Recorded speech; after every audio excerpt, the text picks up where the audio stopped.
Assalamu alaikum. Bismillahirrahmanirrahim. Today we do physical chemistry numericals. Chapter number 1 gases.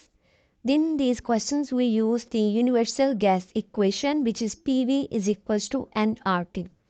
We do question number 69 which is when 0.690 gram of unknown gas are held in an otherwise empty 285 ml container. The pressure is 756.8 mmHg at 19 centigrade.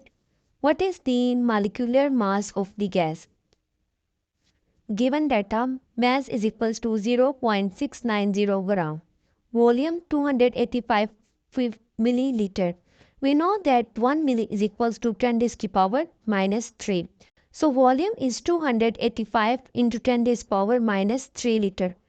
Pressure is 756.8 mmHg mercury. We know that 1 atm is equals to 760 mmHg, millimeter of mercury.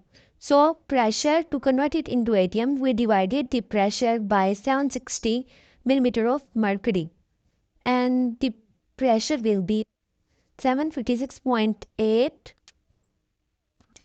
divided by 760, and the answer is 0.9957, which is round off to 0.996 atm. Millimeter of mercury is cut 5 with millimeter, so it is pressure in it atm. Temperature is 19 centigrade. We convert it into Kelvin. So we add the 273.15 Kelvin into the temperature, and the temperature will be 292.15 Kelvin. The universal gas constant that we use is 0.0821 atm liter per mole per Kelvin. We know that PV is equals to nRT, where N is equals to mass over molar mass. So PV is equals to mass over molar mass into RT. The molar mass will be mass RT over PV. We put all the values into this equation where mass is 0.690 gram. Universal gas constant is 0.0821 atm liter per mole per Kelvin. Temperature is 292 Kelvin. Pressure is 0.996 atm. And volume is 285 into 10 to the power minus 3 liter. Molar mass. We calculate all these values.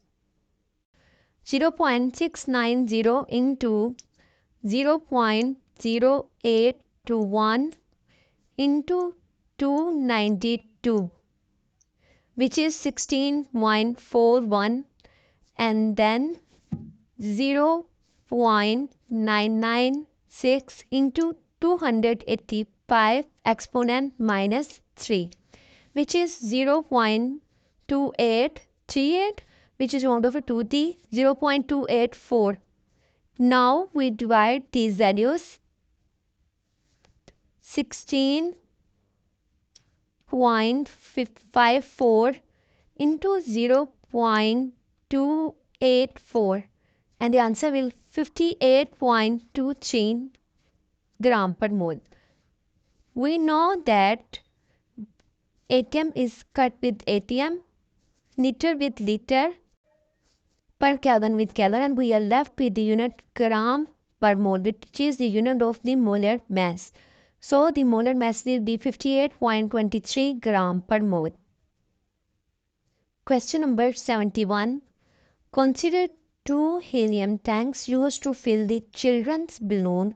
The tanks have equal volume and are at the same temperature. But tank A is new and therefore has a higher temperature of helium than took the tank B, which has been used to fill many balloons. First, they ask which tank is used to fill many balloons. And second is which tank holds gas with a greater density, tank A or tank B. Spot your answer. We know that both tanks have same volume, same temperature, and molar mass of the gas same, because helium is filled in both tanks, so their molar mass will be same. We know that PV is equals to nRT.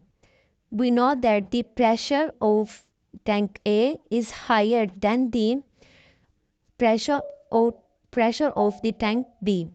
So the pressure of tank A is higher than the tank B, so the tank A fill more balloons. As we know that pressure is directly proportional to the moles of the gas. When the pressure increase, the mole of the gas increase. So we will fill more balloons with tank A than the tank B. And second, we know that PV is equals to mass over molar mass RT, where PM is equals to mass over volume RT, where mass or volume is equals to the density. We put this into the formula. Then PM is equals to density into universal gas constant and temperature. We know that universal gas constant, temperature and molar mass are the constant values. So pressure is directly proportional to the density. The tank that has the more pressure will have the more density. So the density of the tank A is higher than the tank B.